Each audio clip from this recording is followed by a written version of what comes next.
ya kan? Kemudian apa? Dompet kita kosong. Iya, semualah lengkap.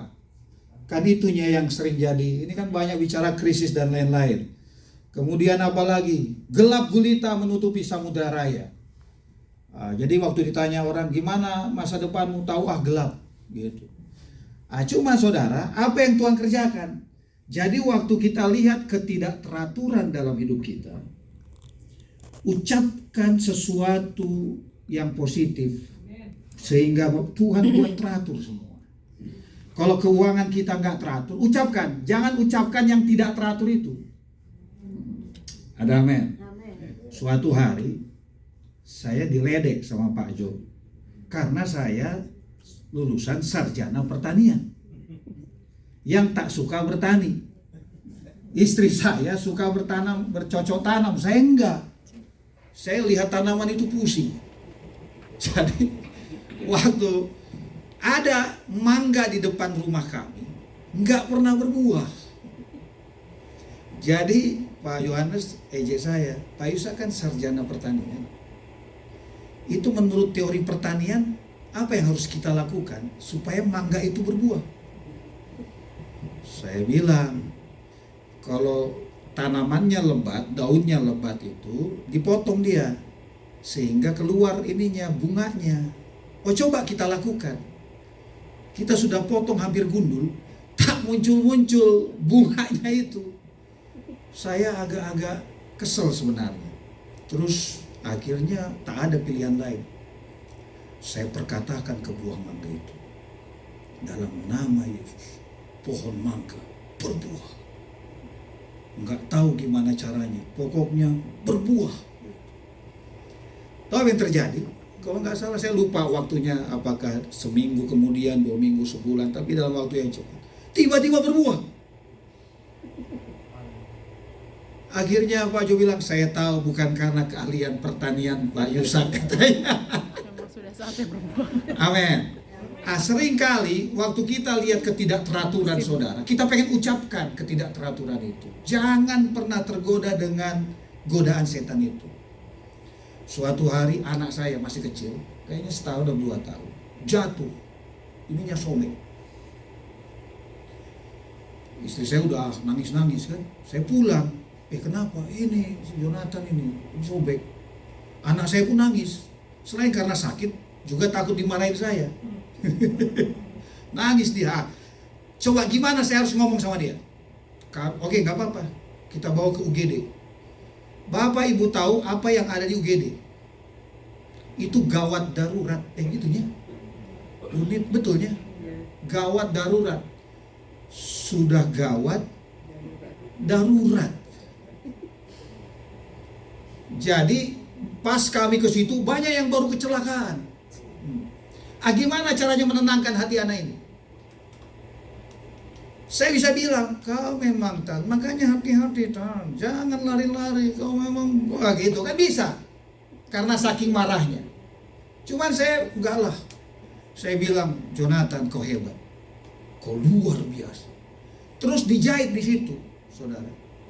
Dijahit, nggak pakai bius dia, jahit. Jadi waktu saya ngomong itu, perhatiannya tertuju kepada saya, nggak kepada sakitnya. Tiba-tiba waktu dijahit itu, yuk, itu bukan dari surga itu. Baru mulai masalahnya, surganya. Dijahit itu, saya sampai ngomongkan itu supaya dia lupa rasa sakitnya.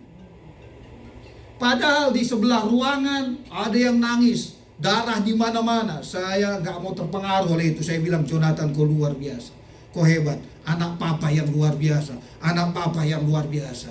Jadi waktu proses itu nggak sakit, nggak nangis maksud saya. Amin. Jadi jawaban dari masalah kita bukan nangis, saudara. Perkatakan yang sebaliknya. Ini saya cerita ke Bapak Biden. Ada doa saya yang, wah ini memang mustahil ini.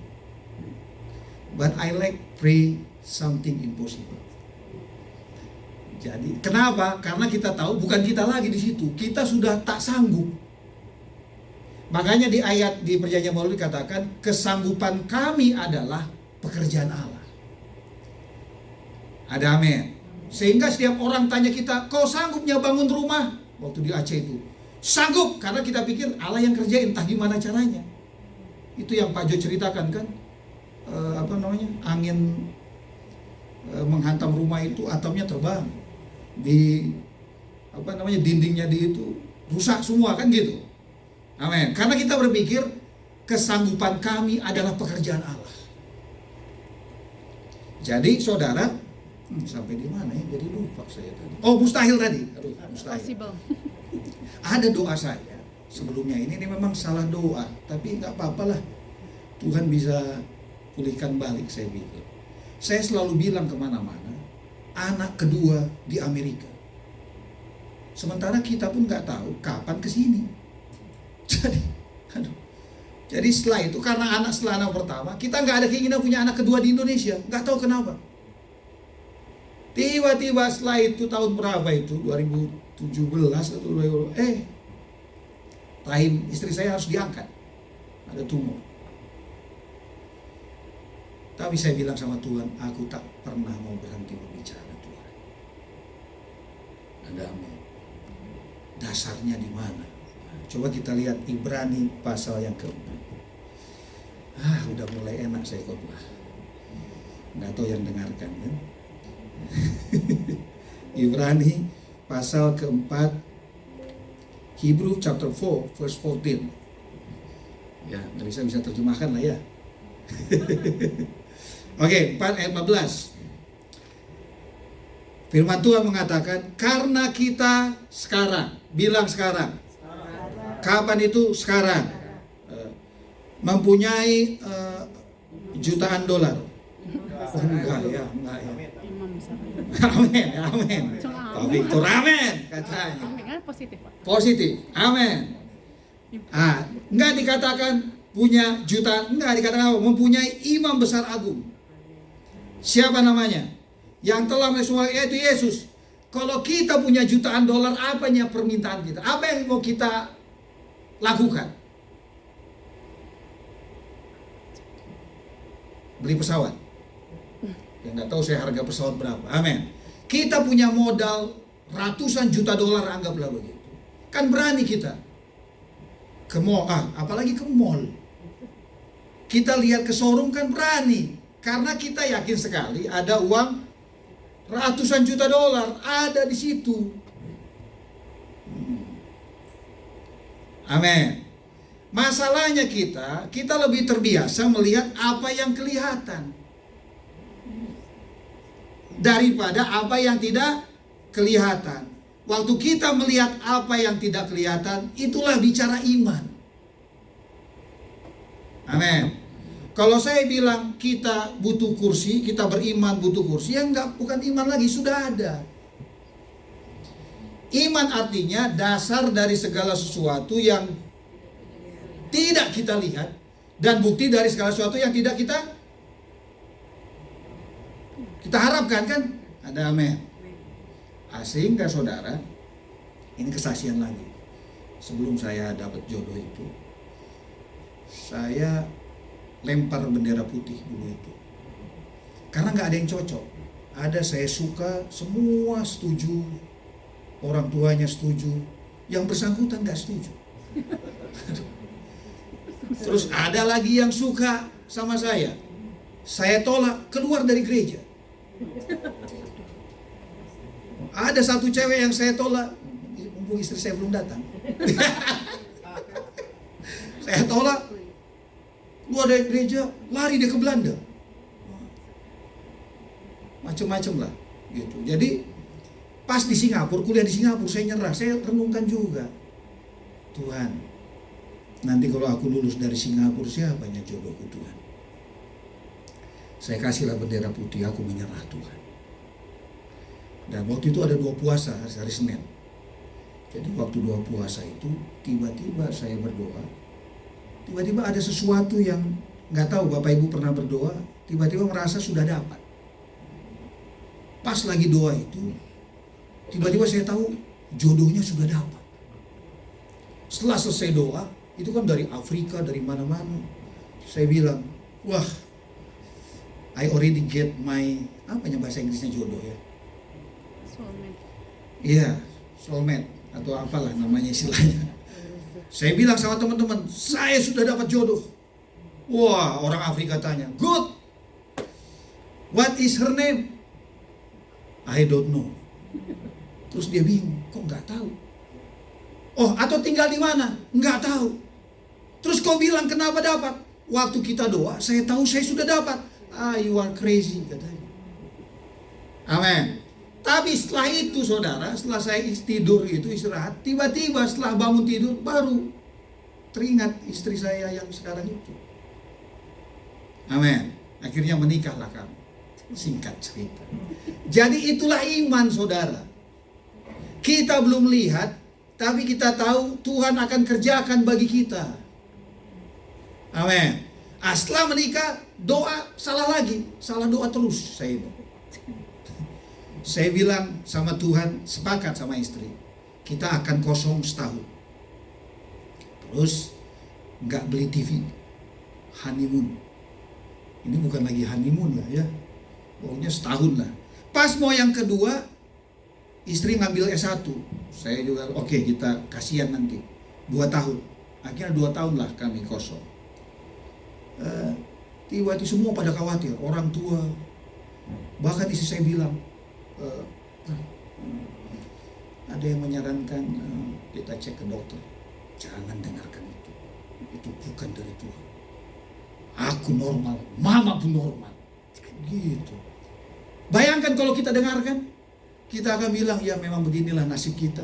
Tapi memang itu hasil doa kita. Jadi saya bilang oke, setelah itu kita doakan. Dan apa yang terjadi? Sebelum istri saya hamil, saya mimpi.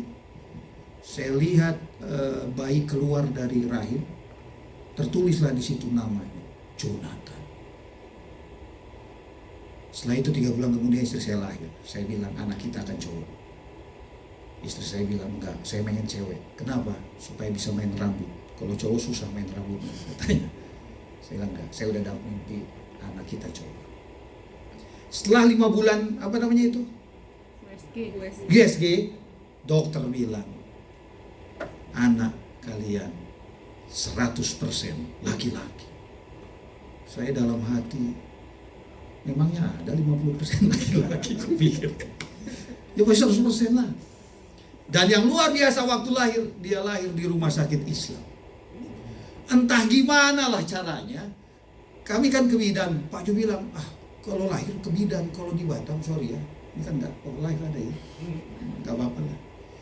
Kalau di Batam ini dulu, sekarang kayaknya udah nggak ada. Dulu itu dokter pengennya semua lahir sesar, karena bisa dapat duit. Jadi ke bidan lah. Jadi setelah dokter, oke, ke bidan, di bidan nggak bisa lahir, tensi tinggi semua. Akhirnya diarahkan. Sementara bidannya orang Kristen, saya nggak tahu kenapa diarahkannya ke rumah sakit Islam. Bukan ada rumah sakit Katolik enggak. Saya kenal dokternya di situ katanya. Oh ya udah, tengah malam ke situ, ke rumah sakit Islam itu. Nunggu dokter, gak muncul. Di situ ada 2 perawat. Sampai akhirnya, mana dokternya? Oh gak ada, belum, nanti lagi on the way. Tiba-tiba setelah itu 2 perawat itu bilang, Pak boleh gak dibantu oleh sama, apa namanya itu? Bidan. Oh iya, mana bidannya? Kamilah bidannya. Kenapa gak bilang dari tadi? Cepat proses. Oh akhirnya proses, lahir. Namanya Jonathan, anak dari Tuhan, lahir di rumah sakit Islam. Mantap itu. Tapi disitulah saya bersaksi sama 2 orang itu. Gimana Tuhan kasih anak kami itu. Amin. Jadi saudara, itulah makanya balik lagi ke Ibrani 4 dikatakan apa? Karena kita sekarang mempunyai imam besar agung. Siapa namanya? Yesus, anak Allah. Baiklah kita teguh berpegang pada apa? Pengakuan iman kita. Amin. Jadi di tengah krisis, ini saya pernah ada dulu pendeta khotbah. Waktu kita krisis, kita harus tahu the sense of crisis. Tiba-tiba Tuhan bicara, no.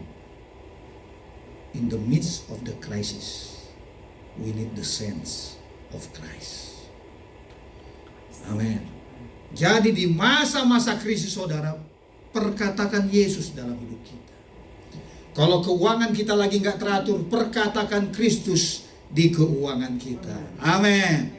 Kalau keluarga kita nggak teratur, perkatakan Kristus di dalam keluarga kita. Sehingga ada ayat di Perjanjian Baru dikatakan apa? Kalau engkau katakan buah itu baik, maka baiklah buahnya. Amin. Sering kali kita pengen melihat sesuatu baik dulu baru ngomong baik. Sementara Tuhan enggak. Balik lagi ke kejadian tadi. Kejadian 1 tadi. Kejadian 1 ayat 1 tadi. Di sini dikatakan apa? Dan roh Allah melayang-layang di atas permukaan air. Di mana roh Allah pada saat itu ada di situ. Tapi tak terjadi apa-apa sampai ayat yang ketiga. Berfirmanlah Allah, jadilah terang. Amin. Ada amin. Jadi waktu Tuhan lihat gelap, mereka nggak saling menyalahkan. Roh Kudus kok kan di situ? Kok kenapa nggak kerjain? Enggak. Pada waktu terjadi gelap, Tuhan berfirman, jadilah terang. Lalu Allah melihat bahwa terang itu baik. Wow, amin. Jadi kalau saudara pengen melihat sesuatu yang baik, mulai perkatakan yang baik dalam hidup kita. Maka itu akan terjadi. Amin. Saya dapat panggilan ke Amerika ini 2015. Waktu saya di Dallas. Kami kalau di Batam suka ledek-ledekan. Karena kalau Dallas itu, di Batam itu ada nama daerahnya Dallas juga. Tapi singkatannya Dapur 12. Itu daerah agak di pelosok itu dekat Batu Haji, namanya Dapur 12. Jadi kami suka ledek-ledekan. 2011 Tuhan panggil. Dan setelah Tuhan panggil itu, saya mulai ucapkan Amerika itu. Jadi waktu mulai ucapkan Amerika itu, tak ada dasar untuk berharap. Enggak ada. Sama seperti Abraham. Coba kita lihat dulu. Bukan Ibrahim, Roma. Coba kita lihat Roma ya. Enggak ada dasar untuk berharap. Ya, di Roma pasal yang keempat. Ya. Ini menarik ini. Mana ya? Ayat yang ke-18. Ya, Roma pasal 4 ayat yang ke-18. Sebab sekalipun tidak ada dasar untuk berharap. Sekarang sebenarnya kita ada dasarnya. Siapa dasarnya? Yesus dasarnya. Tapi zaman Abraham gak ada. Tak adanya dasar untuk berharap. Namun Abraham berharap juga dan percaya bahwa ia akan menjadi apa? Bapa banyak bangsa. Bayangkan. Sudah usia 100 tahun. Tuhan katakan engkau akan punya anak. Kan gak mungkin. Gak mungkin. Sarah juga mandul. Gak mungkin. Jadi waktu malaikat Tuhan bilang kepada mereka, Abraham juga ketawa, si Sarah juga ketawa. Makanya dinamain anaknya si ketawa. Tuhan suka bercanda memang. Karena kau ketawa, ku kasih namamu Ishak katanya. Artinya apa? Tertawa. Coba waktu Abraham dengar marah, mungkin si marah, gak tahu lah saya. Gak ada dasar. Kenapa itu? Ini menarik. Ayat yang ke-19. Imannya tidak menjadi lemah, walaupun ia mengetahui bahwa tubuhnya sudah sangat lemah. Karena usianya kira-kira berapa? 100 tahun, dan bahwa rahim Sarah telah tertutup. Tak mungkin ini. Amin. Tapi ayat yang ke-20, terhadap janji Allah ia tidak bimbang karena ketidakpercayaan, malah ia diperkuat dalam imannya dan ia memuliakan Allah dengan penuh keyakinan bahwa Allah berkuasa untuk melaksanakan apa yang telah ia janjikan. Amin. Dan saya percaya kondisi kita belum separah Abraham. Sudah mati, sudah mandul. Abraham sudah 100 tahun. Bayangkan, kakek saya tahun lalu meninggal umur 101. Bayangkanlah ya, tiba-tiba kakek saya bilang, aku pengen punya anak lagi. Pasti stres itu semua. Jadi nenek saya udah meninggal duluan. Kakek saya, jadi entah kemana, ada rumor-rumor gitu, dia dekat sama seorang wanita. Jadi om-om saya ribut ini. Pada ribut semua ini kan kakek-kakek itu. Sudah opa-opa, masa dia begini. Padahal sih nggak ada. Akhirnya, bayangkan, baru cerita seperti itu aja udah pada panik. Karena kalau kakek saya tiba-tiba punya anak, saya harus manggil om ke anak bayi itu. Ada anak om saya lebih muda daripada anak saya. Jadi saya bilang sama Jonathan Itan, nanti kamu panggil dia om ya. Ih, kok om kecil sekali katanya. Tapi memang itu udah struktur keluarga. Amin. Baru begitu saja mereka sudah stres, apalagi kakek saya bilang akan punya anak. Nggak mungkin. Itulah yang dialami Abraham. Amin. Itu juga yang dialami kami. Jadi waktu saya ucapkan Amerika ini, Pak Jokowi. Tapi dia bersaksi setelah ada green light ke sini. Ini Pak Yusuf ngomong Amerika terus. Kayaknya udah mulai stres sama ini. Pengerja saya, pas setelah mulai ada green light itu, disitulah pengerja bilang, Pak, nggak pernah dia pengen ngopi bareng. Tapi kali itu dia bilang, bolehnya kita ngopi bareng? Oh boleh, silahkan. Setelah ngopi, ada Panando di situ nggak ya? Ada di situ. Bilang, boleh saya jujur sama Bapak? Boleh. Setiap Bapak bilang Amerika itu, ketawanya saya. Tak percayanya itu terjadi. Tapi kulihat setelah ada green light ini, terjadi juga Pak ya. Amin. Saudara, kalau yang semua yang kita katakan Tuhan jadikan, apa yang mau kita omongkan?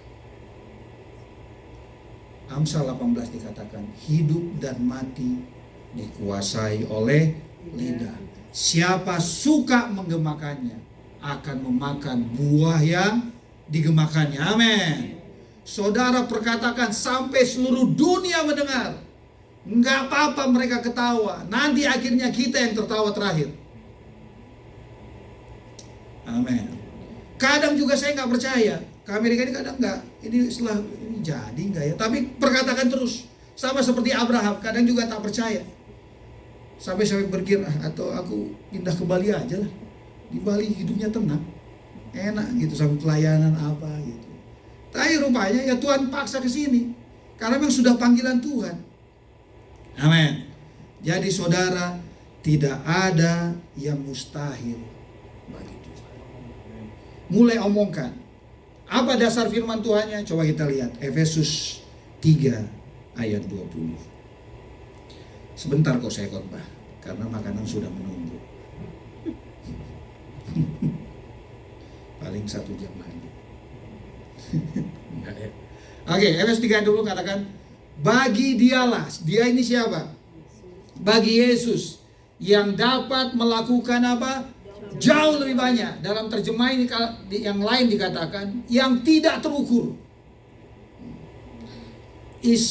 Saya susah bahasa Inggrisnya. Immeasurable. Tak terukur dia. Amin. Apa itu? Daripada yang kita doakan atau pikirkan. Jadi waktu saudara berdoa, saudara ingat bukan saudara yang kerjakan, Tuhan yang kerjakan. Kalau Tuhan yang kerjakan, ini ada permintaan Petrus yang agak-agak gila memang. Petrus ini nekat ini buat anak ini. Jadi waktu dilihat Yesus berjalan di atas air, dia lihat, semua murid-muridnya lihat, tapi hanya Petrus yang berani ngomong. Dia bilang apa? Tuhan, dia pun gak yakin itu. Kalau memang itu engkau, suruh aku jalan. Petrus nelayan. Dia tahu dia gak bisa jalan di atas air. Aku udah coba-coba ketenggelam terus. Kalau ngapung-ngapung mungkin bisa, jalan di atas air gak bisa. Tapi waktu Petrus lihat Yesus jalan, Tuhan suruh aku jalan. Permintaan Petrus tak masuk akal. Tapi apa kata Tuhan? Petrus, jangan sombong. Hanya Tuhan yang sanggup jalan di atas air. Apakah begitu? Enggak, kata Tuhan. Jalan. Maka Petrus waktu matanya tertuju kepada Yesus, maka dia mulai berjalan di atas air. Saya kalau ke surga nanti kutanya sama dia, rasanya gimana? Mungkin jawaban Petrus, aku pun tak tahu. Yang ku tahu aku hanya melihat Yesus. Amin. Tapi yang luar biasa, kenapa Yesus nggak bujuk 11 murid yang lain? Saya renungkan. Yohanes nggak mau seperti Petrus. Yakobus nggak mau seperti Yesus. Seperti Petrus. Tuhan nggak bujuk. Jadi waktu Petrus jalan itu, ke-11 murid yang lain nggak ngalamin hal yang sama. Karena mereka nggak berani minta hal yang sama seperti Petrus minta kepada Yesus. Amin. Kalau ke-11 itu sepakat dan mereka lihat Petrus jalan, kan lebih hebat daripada Avengers. Aku sudah bisa bayangkan. Kayaknya perlu kita buat film nanti ke depannya itu ya. Yesus di tengah, 6 di kanan, 6 di kiri, berjalan di atas air. Amin. Petrus nelayan, tapi dia berani minta kepada Tuhan. Jalan di atas air.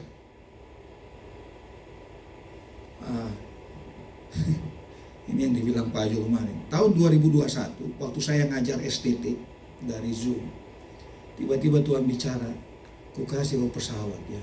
Itu udah makin gak masuk akal lagi. Udah gila ini.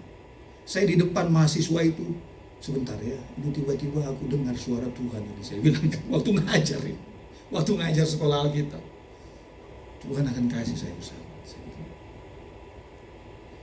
Saya ceritakan itu kemana, kan gak mungkin. Bapak Ibu lihat saya kan gak mungkin. Aku pun lihat diriku tak mungkin. Cuman apa yang tak mungkin kan mungkin bagi dia. Aku berani ngomong aja, saya pikir. Entah gimana Tuhan buat, itu bukan urusanku. Pokoknya Tuhan kerjakan itulah, saya pikir. Amin. Sehingga saya mulai omongkan. Udah mulai banyak yang bilang, udah gila Bapak itu katanya. Ya kita lihatlah. Terus saya bilang, saya khotbah sama jemaat di sana. Menurut kalian, lebih mustahil mana Tuhan ngasih saya pesawat atau Tuhan buat saya jalan di atas air? Kalau Tuhan buat saya jalan di atas air, pasti kalian, wah, ini udah setengah dewa ini. Amin. Jadi perbandingannya, jadi semua contoh di Alkitab ini Bapak Ibu, itu contoh yang sangat ekstrim untuk melihat, kita bisa melihat kedahsyatan Tuhan itu. Amin. Jangan pernah batasi Tuhan dengan apa yang kau perkatakan itu. Makanya disini katakan apa? Bagi dialah yang dapat melakukan jauh lebih banyak daripada yang kita doakan atau pikirkan. Mulai ucapkan sesuatu, ucapkan yang mustahil yang Tuhan bisa kerjakan. Amin. Kita nggak tahu, tiba-tiba waktu kami tahun lalu ada sidang sinode di sini, ada teman saya orang Amerika, makan malam kita, udah lama nggak ketemu, ayo makan. Aku lagi belajar ini jadi pilot, nanti kalau udah lulus sama kita naik pesawat. Dalam hati, sudah ada supirnya, saya pikir. Amin. Suatu hari ini kesaksian, ada pendeta kami, ada temannya pendeta di Singapura melayani pembantu. Karena bagusnya dia melayani para pembantu Indonesia, ada 2 majikan mereka orang kaya sekali. Sehingga akhirnya apa? Kedua majikan ini sepakat, kita mau kasih bapak pendeta itu BMW, mobil. Waktu pendeta itu dengar cerita itu, bukannya bersuka cita, teleponnya teman saya itu, pendeta ini, saya di situ di samping. Tahu pernyataan pendeta itu yang mau dikasih mobil itu? Ini ada yang mau kasih pendeta mobil ini sama saya. Oh luar biasa, gratis. Terus apa masalahnya? Nanti uang bensinnya gimana? Katanya. Langsung bilang sama dia, kalau Tuhan sanggup memberikan mobil, pasti Tuhan sanggup juga memberikan bensin. Memang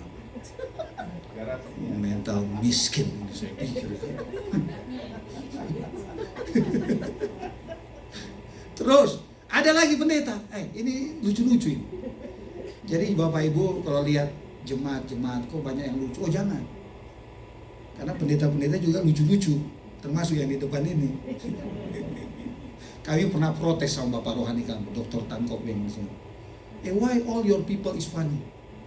Dia langsung bilang, you also funny. You also funny. And I am the most funniest man, katanya. Jadi jangan kau bahas mereka, katanya. Kami mau protes, tapi nggak bisa. Aku paling lucu, katanya. Sampai di mana ya tadi?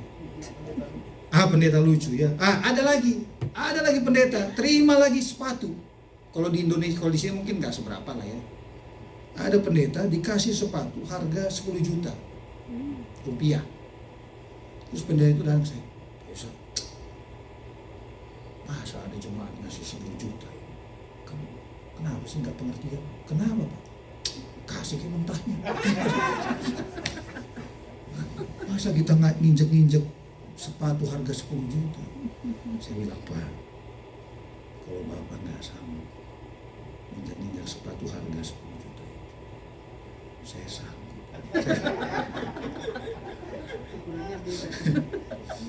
Oh gitu ya, iya. Saya bilang, Pak, Bapak harus belajar bersyukur, menerima apapun yang Tuhan berikan. Kenapa Tuhan ajarkan kita ngomong begini? Supaya nanti waktu berkat Tuhan datang itu, kita nggak sakit jantung. Pernah ada seorang, ini cerita nyata di Medan, sorry orang Medan, tapi di Medan ini. Ada orang tua, dia ikut lomba mancing. Tapi dia ya mungkin hobi aja mancing. Tiba-tiba dapat juara 1. Hadiahnya sepeda motor. Dia nggak pernah berharap dia dapat sepeda motor. Waktu dia tahu juara 1 dapat sepeda motor, apa yang terjadi? Mati di tempat. Karena jantungnya nggak siap menerima itu. Ya, Bapak Ibu, kalau Bapak Ibu nggak pernah omongkan, tiba-tiba masuk ke rekening Bapak Ibu ratusan juta. Bisa gila loh. Amin. Bisa nanti berenang uang itu di dalam uang itu. Saking gilanya, karena kita nggak tahu lagi mau diapain. Amin. Tuhan siapkan kita untuk bicara besar mengenai Allah yang besar sebenarnya, supaya Tuhan menyiapkan kita untuk menerima berkat Tuhan yang luar biasa itu. Amin. Sehingga waktu itu terjadi, nggak pingsan kan? Ya siapa tahu nanti parkir di depan pesawat di depan rumah, kan kita nggak tahu. Anything is possible for him. Amin. Bagi Tuhan tak ada kok yang mustahil. Kami ada teman sekelas saya dulu. Dia lulusan Fuller dari sini, PhD. Kami ngobrol. Dia kaget. Tiba-tiba dilihatnya, kami dapat ID loh. 5 tahun. Gak mungkin katanya. Kan Erwan kan, iya aku dulu Erwan gak dikasih 5 tahun katanya. Aku hanya setahun. Ini bohong-bohongan. Bayangkan, kurang ajar pendeta Vietnam ini saya pikir. Jadi saya bilang, brother, this is America, not Indonesia or your country. Saya bilang, if in Indonesia we can print outside and then we say this is our ID, this is America.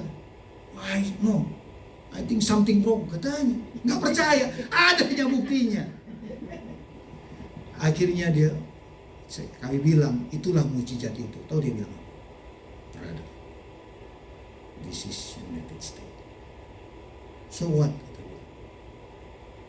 This is United States, Amerika.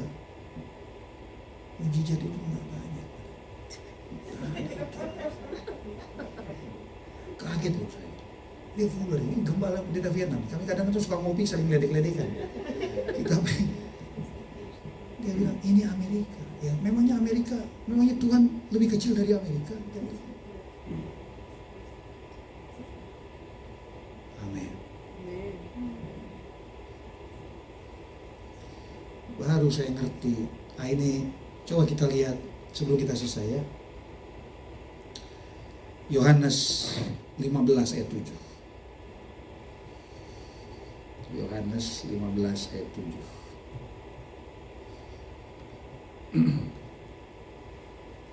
Ini menarik ini.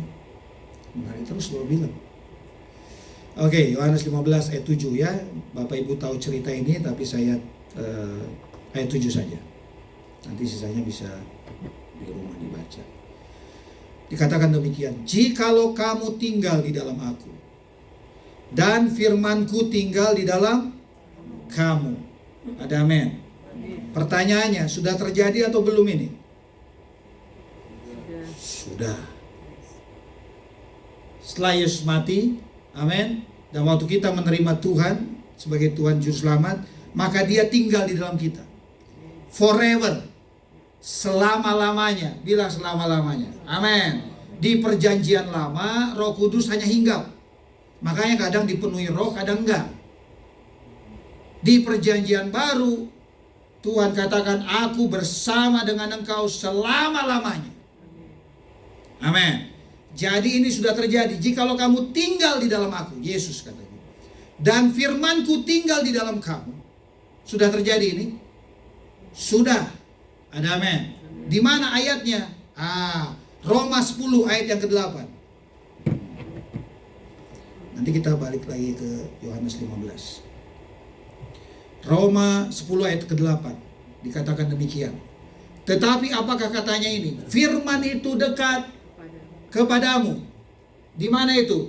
Di dalam mulutmu dan di dalam hatimu. Itulah apa? Firman iman yang kami beritakan. Ada amin. Modal yang sama Tuhan kasih. Waktu Tuhan tadi menciptakan langit dan bumi, di situ ada Roh Kudus dan di situ ada firman. Ada amin. Setelah Yesus mati, modal yang sama Tuhan kasih kepada kita. Tuhan kasih Roh Kudus dan ada apa? Firman. Amin. Itulah firman iman yang kami beritakan. Jadi firman itu sudah ada dalam kita. Balik lagi ke Yohanes 15 tadi. Dan kalau itu terjadi, apa katanya? Yesus berkata, mintalah apa saja. Bilang apa saja yang kamu kehendaki, dan kamu akan menerimanya. Kan ini, wow, hanya Yesus yang sanggup ngomong begini. Saya nggak sanggup ngomong ke anak saya, minta apa saja, karena aku tak sebaik Tuhan dan tak semampu Tuhan, itu udah pasti. Amin. Tapi Yesus katakan, minta apa saja yang kamu kehendaki, dan kamu akan menerimanya. Amin. Wow. Ayat yang sama juga dikatakan oleh Paulus di Filipi pasal 4. Ya, Filipi pasal 4. Ayat yang ke-6. Ya. Filipi pasal 4 ayat yang ke-6. Dikatakan demikian. Janganlah hendaknya kamu khawatir tentang apapun juga. Jangan khawatir lagi berapa lama saya selesai khotbahnya. Jangan khawatir. Amin. Tapi nyatakanlah dalam segala hal apa? Keinginanmu. Amin. Waktu Tuhan memberi makan 5.000 laki-laki. Bapak Ibu tahu cerita itu. Waktu Yesus mengajar, selesai mengajar, Tuhan katakan apa? Berikan mereka makan. Dan ada dikasih sama anak kecil kan? 5 roti dan 2 ikan ya? Iya, dan ikannya bukan ikan paus ya. Karena di bukit itu 5 roti dan 2 ikan.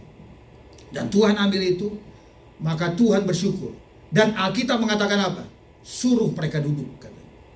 Nah, ini nanti ada lagi khotbah kalau bicara ada teologi duduk. Teologi istirahat itu. Suruh mereka duduk. Dan setelah itu Tuhan bagikan. Dan Alkitab mengatakan mereka dibagikan sampai as much as they want. Alkitab sendiri mengatakan. Bukan aku yang bilang. Tapi ayatnya saya agak-agak lupa di mana itu supaya nggak kelamaan. Pasti ada itu di ayat Alkitab. Percayalah. Apalagi banyak pendeta di sini pasti ada itu. As much as they want. Amin. Sampai mereka puas. Berhentilah suplai itu. Dan tidak hanya itu saja, sisa 12 bakul. Makanya ada orang bilang, waktu ada yang makan, aku belakangan aja. Kenapa? Pasti ada sisa 12 bakul. Kalau duluan dikit kita hanya bisa makan, kita pikirkan yang di belakang. Kalau yang di belakang, yang di depan sudah makan, nggak perlu pikirkan lagi begini. Bisa as much as I want, katanya. Amin. Kami ada kejadian agak lucu di Indonesia dulu waktu pertemuan gereja makan-makan. Jadi kita pengen polite lah, tapi di sini enggak ya, jangan tersinggung nanti ya. Kami itu kita bilang ladies first. Waktu dibilang ladies first, kami enggak duga, hampir habis makanan itu. Jadi kami kok bisa ya ladies first? Sudah hampir habis, akhirnya kita suruh, bakar lagi ikannya itu. Aduh. Ya campur-campur orang Batak semua lah. Tapi sebagian besar orang Batak. As much as they want. Sampai puas Tuhan kasih. Amin. Terus waktu Tuhan memelihara orang Israel di padang gurun, ini kan aneh saudara. Tuhan kasih mana dari sorga tiap hari. Tiap hari. Dan waktu mereka minta daging, Tuhan kasih daging. Saking mereka ininya, Tuhan kasih daging. Saya lupa ukuran meternya. Apa namanya burung itu? Kalau nggak salah 1,5 meter tingginya, padat itu memenuhi perkemahan mereka. Sampai mereka makan daging, sampai mual mereka. Amin. Saudara, waktu Tuhan memberikan sesuatu, Tuhan tidak pernah memberi kata cukup. Selalu berkelimpahan. Yesus bilang di Yohanes 10 ayat 10, pencuri datang untuk mencuri, membunuh, dan membinasakan. Tapi aku datang supaya engkau memiliki hidup, dan hidup dalam segala kelimpahan. Brother sister, we live in United States. Orang bilang land of honey and milk, katanya. Tanah perjanjian itu makanya. Hari pertama saya di sini Tuhan bilang, you enjoy your promised land. Banyak masalah. Banyak. Setiap saya dengar pasti masalah. Sebelum datang pun sudah ada masalah. Yang ngerti ini pasti ngerti. Masalah semua. Tapi Tuhan bilang, don't forget, enjoy your promise. Belajar untuk bersyukur setiap saat dalam hidup kita. Sehingga akhirnya, selesai. Terima kasih Tuhan Yesus. Ayat yang ke-8 Filipi 4. Oh, haleluya. Jadi akhirnya saudara-saudara, semua yang benar, ada amin. Yang salah, jangan dipikirkan, apalagi dibahas. Ada haleluya. Kalau saya dengar apa kata orang, kami cek ke dokter itu waktu kami belum punya anak. Semua bilang, udah cek ada yang salah itu. Saya bilang enggak. Don't worry, saya tenangkan istri saya. Mama normal, aku jauh lebih daripada normal. Macam-macam saya bilang. Jangan dengarkan mereka. Amin. Kita belajar semua yang benar. Kalau kita pikirkan itu seperti pesan Rasul Paulus, hidup kita paling berbahagia. Kerjaan kita tersenyum terus. Amin. Kan ada lagu itu kan,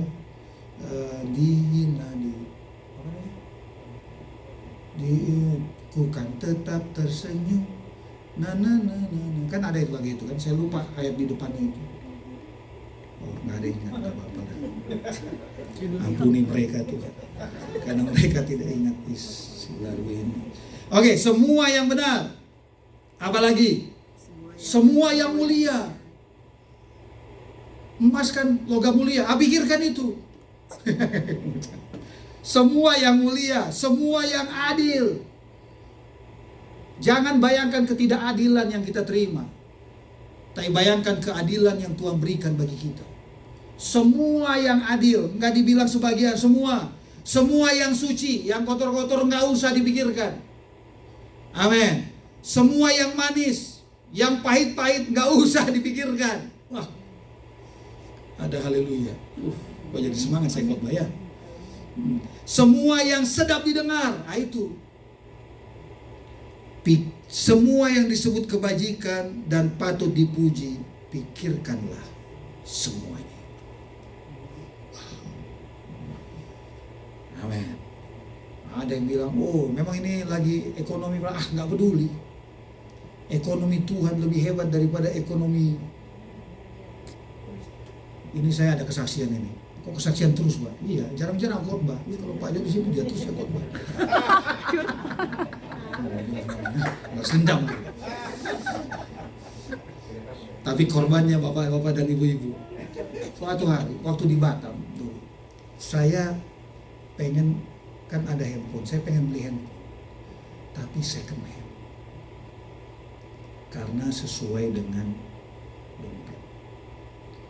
Jadi waktu saya itu ada di Batam, itu namanya Lucky Plaza, itulah pusat handphone second dan black market di situ.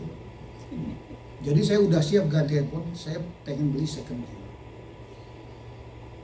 Waktu saya sampai di situ, Tuhan bicara, kenapa kau mau beli yang second hand? Saya bilang, Tuhan, sesuai dengan isi dompetku. Kau tak percaya aku sanggup memberikan yang baru? Saya bertobat dari beli barang second hand. Kau tahu nggak, kau anakku? Oh, istri saya masih hobi, tak masalah. Bagus juga buat saya hobi. Terus, aku percaya kau sanggup.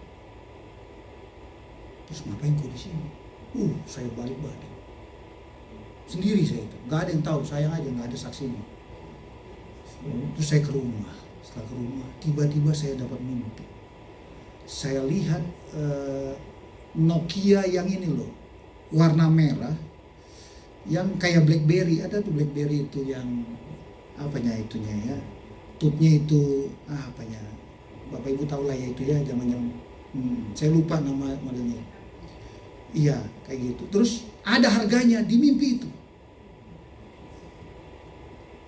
Saya ceritakan ke istri saya, Ma, aku dapat mimpi. Puji Tuhan, Tuhan akan kasih handphone baru. Wah, puji Tuhan. Dia tahu kan itu strategi, kan ceritakan dulu. Akhirnya aku dapat berkat, persis sama dengan harga handphone itu. Ma, bukannya aku gak mau ngasih, Ma. Mama ingat gak mimpi minggu lalu itu kan? Oh iya masih ingat. Aku dapat berkat persis, saya bilang. Dengan harga daripada handphone itu. Pas saya cek ke toko, memang harganya pas yang di mimpi itu. Gak tahu juga saya kenapa Tuhan kasih begitu. Jadi saya gak kasih ke mama ya sebagian. Oh ya gak apa-apa Pak, belikan aja. Memang itu dari Tuhan. Jadi kalau bapak ibu dapat sesuatu dari Tuhan, ceritakan sama suami cepat-cepat. Supaya tidak ditarik pajaknya, begitu ya. Amin. Dia Tuhan bilang, you are my son.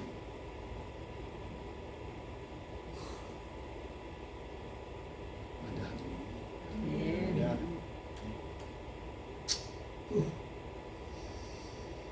Waktu kita kerti kita anak. Saya juga di sini, aku terus terang ditegur Tuhan juga. Tegurnya begini. Saya bilang sama Pak Nando, ini mental miskin ini. Kan ini saya punya handphone, ada ini namanya screen saver, screen apa namanya? Protector. Aku kan udah cek. Saya bilang, Nando, belilah. Ini baru pengakuan dosa yang depan ini. Belilah di Indonesia, tolong ya, nanti ini bawakan ke sini, bawakan. Pas setelah itu Tuhan bicara, kau belum berubah juga anakku ya, katanya. Beda harganya pun tak jauh-jauh amat.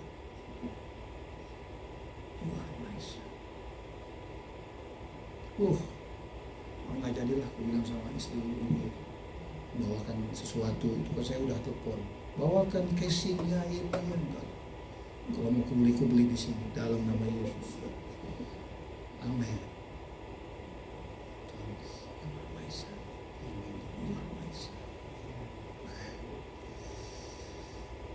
Jangan miskin.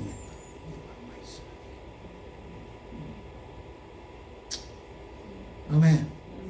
Kalau Tuhan yang menciptakan langit dan bumi, Bapak kita, saudara.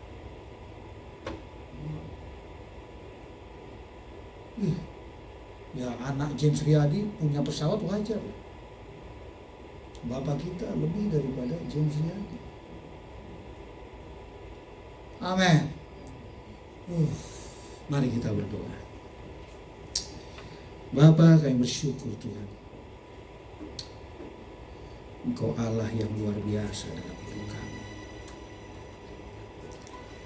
Terima kasih Bapa, Engkau adalah Bapa kami. Engkau sangat mengasihi kami.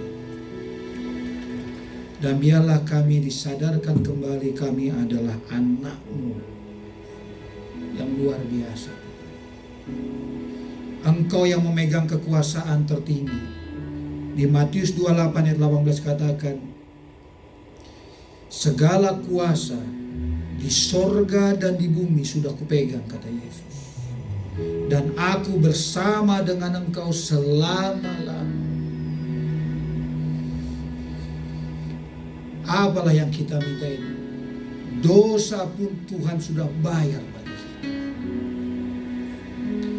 Sehingga Roma 8 ayat 32 mengatakan, ia yang tidak menyayangkan anaknya sendiri, tetapi yang menyerahkannya bagi kita semua, bagaimanakah mungkin ia tidak mengaruniakan segala sesuatu kepada kita bersama-sama dengan Dia. Terima kasih Bapa buat kebaikan-Mu yang luar biasa dalam hidup kami. Biarlah kami selalu merenungkan kebaikan-Mu yang dahsyat dalam kehidupan kami. Di dalam nama Tuhan Yesus. Amin.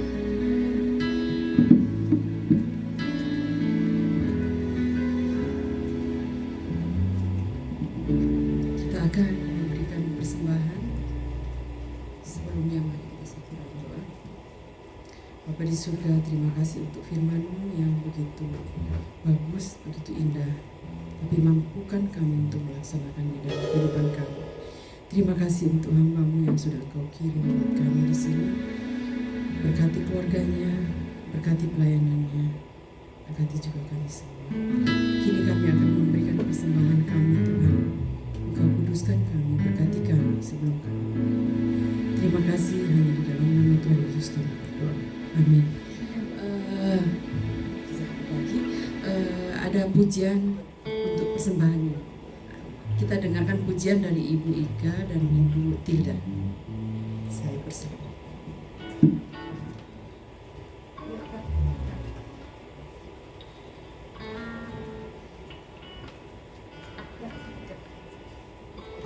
Ada haleluya.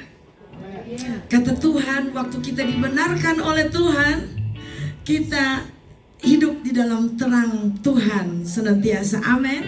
Pujian ini mengatakan jalan hidup orang benar. Pak Nando.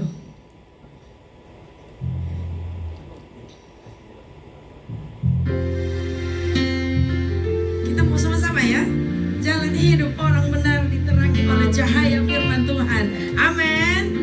Katakan jalan hidup orang benar diterangi